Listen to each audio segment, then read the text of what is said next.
Welcome to our NITRC Computational Environment demo.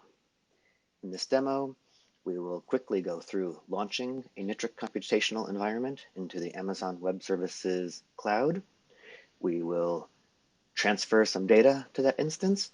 We will run a Docker container on that instance. We will extract our results, and we'll shut the instance down. This demonstration assumes that you have an AWS EC2 account. If you don't, you can create one. Remember, cloud computing costs money, so you need to have a credit card prepared, to make an account accessible. And because we pay by the minute for cloud computing, we want to make sure that we were efficient with our cloud use. Make sure we start things and stop things and use them efficiently while they're running. So we're going to start this demo. I am in the AWS Management Console for my account. The first step is we're going to go to the EC2 services. I've happened to have been in the EC2 page recently. If that's not one of your recent services, you can get to EC2 from your all services set of descriptors. From here, our account happens to be running a few instances already, but for this demo, we're going to launch a new instance. To do that, we're going to come down here to our Launch Instance location, and we're going to click on Launch Instance. NITRC makes its computational environments available as a community Amazon machine instance. So we'll go to our community AMIs, and we'll just search for NITRC to get the NITRC AMIs listed. NITRC has released a number of versions of its computational environment. The current release is version 52.2. Each release of NITRC comes in a number of different flavors that we call. LITE has very little installed on it except for some data transfer support and Docker and Singularity players. So for this example, that's going to be what we want. So it's the most current version, 52.2, and it's the LITE player that we're going to select. There's a number of things we need to select for this instance. The first of which is the size of the computer that we're going to use.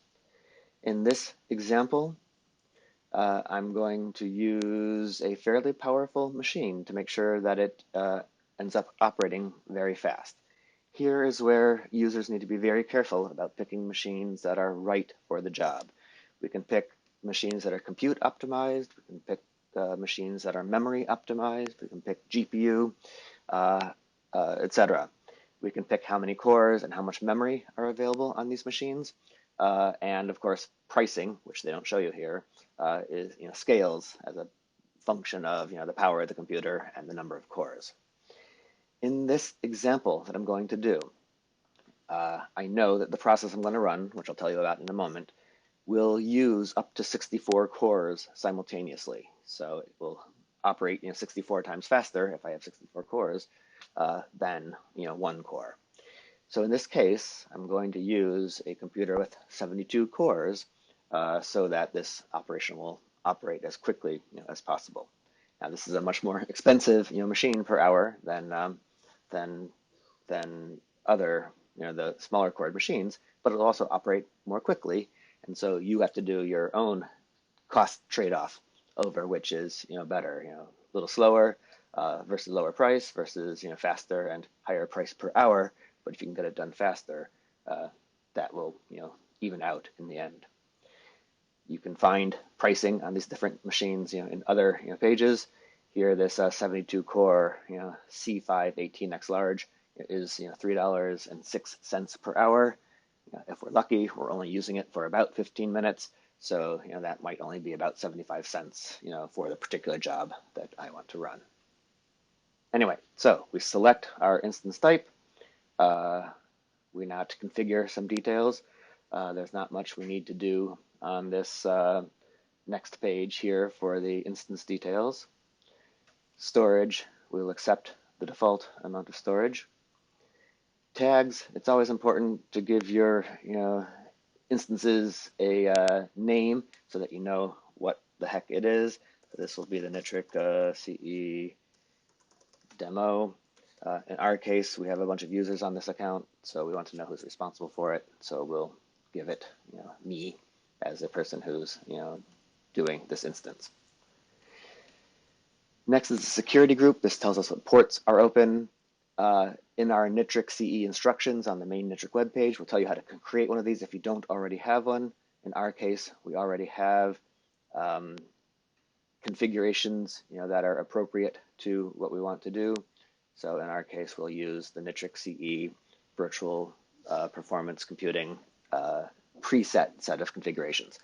I'm not going to go through the selection of those details here, but it essentially opens up a bunch of the ports that are necessary for TCP and SSH and some of the other functions that this computer will do. Again, see the NITRC documentation to set one of those security groups up on your own. So that's about all we have to do now. We're going to come to this review and launch page. We'll see all the things that we've set, and we will go ahead and launch this. And remember, once that starts running, the clock and the dollars are issuing from your account. So be careful, be fast, be efficient. So we're going to launch. In order to access security-wise, we have a key pair. If you don't have one, you could be instructed how to create one. I happen to have one, so I'll use my own key pair and acknowledge that this is my key pair and that's the access to this instance. Okay, so now that we've launched that, this instance, is being started.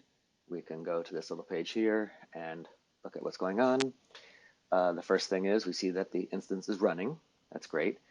But like all computers, when you start them, there can be some time and things it takes to get all of the background materials running. So even though it's running, our status check is still initializing. So again, it's important to make sure that that status finishes starting before you do things, or else things may not behave exactly the way you want it to. We can update that, and it will show us that that's initializing. We can see a lot of information about this instance by clicking on its little icon there. Some things that we're going to need to know and write down is we have an IP address for this instance that we need to make sure we're aware of. We can hold on to that. We have the instance ID, which will be important for us for various things later as well. So here we can also go to our status checks and see what's going on, and we're still in this initializing state. So we will wait a little bit longer until that is fully operational. Okay, now we see that our system status checks have passed, and we're ready to go on and do our initial setup things we have to do. Again, we've noted our address, and we've noted our instance ID. I'm going to copy this instance ID right now. Don't get that front space in it. And I'm going to open up this web address. We'll pass through that, proceed, and we end up on this landing page for the instance. In order to activate it, part of the security is we need to authenticate that we knew what that URL is and we know what the instance ID is in order for us to initially start this instance and get access to it. So just one of the security features. I'll turn off the alerting for this demo, and now we are into the console. You can open a desktop and do interactive types of things.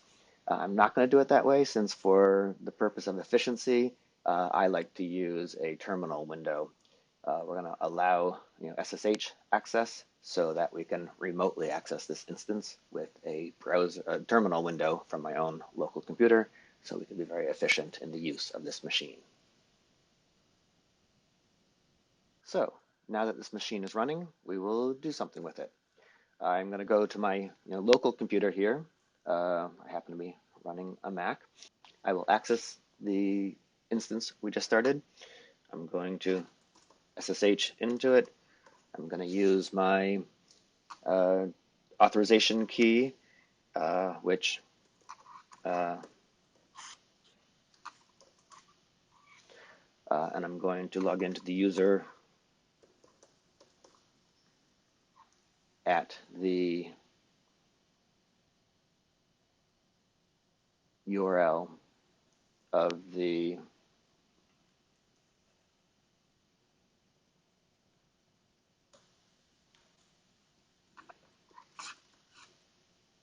and so now I'm logged in onto that computational environment. It's Linux, it's Ubuntu, and it's the one we just started here. I made this window pink, so I know that that's my window that is logged into the NITRC-CE versus other windows, if I have it or not, just reminding me that this one's costing me money, so I should be careful with it. So the things we're going to do quickly is get some data. I happen to have some data from NITRC. It's just a little anatomic scan, so I will fetch that. But first, let's make a space where we can work, just so that all our information is local. So I'm just going to make directory for demo. I'm going to cd into my demo directory. There's nothing here, and I'm going to wget the image from NITRC. Again, the notes that accompany this will show you that. Pretty fast bandwidth that we got there, 35 megabytes per second. That's cool. So now I have an anatomic image. Next, I'm just going to simply run a Docker image that takes that data set, ANAT, runs the Docker for quick, knowing what you know. I'll say a little bit about that in a second. Runs it in its CPU version, does a particular priors and neural network. This is a machine learning based image segmentation and parsellator that works very quickly. And I'm running it under time just so that we end up having a final knowledge of exactly how fast that runs. So we run that. Since that Docker container wasn't known to this system yet, it pulls that for us. Fine. That will complete the pull. We have now the latest quick machine Docker container. We launch that analysis. The analysis will take 3 minutes and 42 seconds to occur. These are the 64 processes that are launched concurrently, for this. We're not going to wait through this 3 minutes. I'm going to stop the video, and we'll come back when that 3 minutes is over. I guess while that 3 minutes is here, we can talk a little bit about Quick. Quick is a knowing what you know Bayesian brain parcellation system, machine learning based system built off of 11,000 free surfer results, and so it's a a machine learning estimator of what free surfer might segment or parcellate a given brain image. You can find Quick at NITRC, and from there you can get to the website or to the GitHub or other information about it. So anyway, that's going along, and I'll come back to you in just a moment. Welcome back to the Quick parsellator running on the NITRC computational environment. We're down to the last 7 seconds of that process. It's finishing, saving the results, creating the nifty versions of the results. So that entire process took 4 minutes and 9 seconds. So fine, that's done. That has created some results. So ANAT was our original input image, and output means in the original native location orientation is the results here.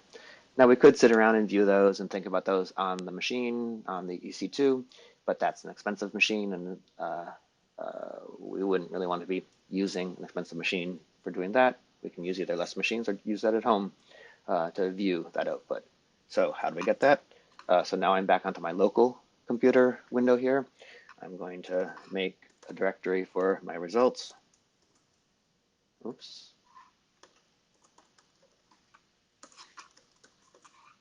CD into that, and now I'm going to fetch those results that I just generated. So the syntax for this copy to remote copy, secure remote copy, these results back to my local directory is of this form. We are going to secure copy. We're going to use your particular authorization key, and so in my case that's and we're grabbing that from a particular user Ubuntu at a particular URL. So our instance URL is something we wrote down already. We have that here in this case. Have it somewhere. Oops.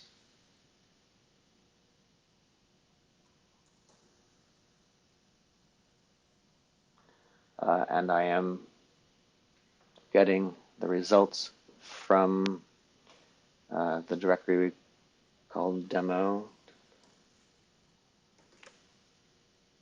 and all these, output files. Getting them all. I'm escaping this so that that image expansion happens on the far side of that command, and so we'll try that. It grabs my output means, output ridge. I don't need to grab that input data since that came from some public source, and so I don't need to pull that back. I can get that from the public source. And again, Amazon loves for you to put data to Amazon for free, but we actually pay for the data that comes out of Amazon, so there's no reason to grab that in that. I can get that from a different source. I now have my results here, but now since I'm done with my computer, let's go and turn that computer off so that we're no longer paying for it. And now we've stopped that process. So just to finish up and see what we've done, we've stopped our instance, so we're not paying Amazon anymore for that. We generated a couple outputs that I've fetched back to my own local computer.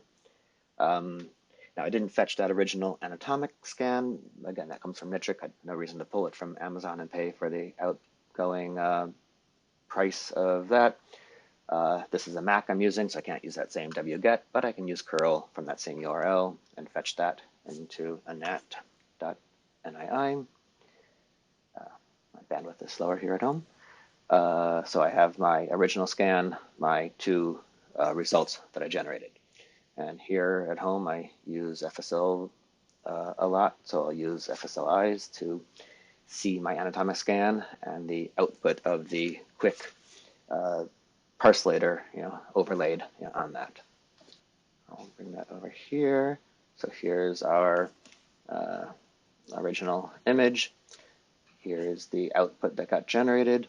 We will look at that in some sort of colorful way. The subcortical rendering, and we'll fade that off and fade that on. So in about 4 minutes and about 75 cents, I have grabbed an image. I have run the NITRC-CE-LITE Docker player to run the quick Docker container to generate this parcellation, and pulled that result back home and visualized it here at home. Thanks for watching. Let us know if any questions, and we're always here to help. And a lot of the details about the commands and other information are available in the information that accompanies this video. Thanks for watching.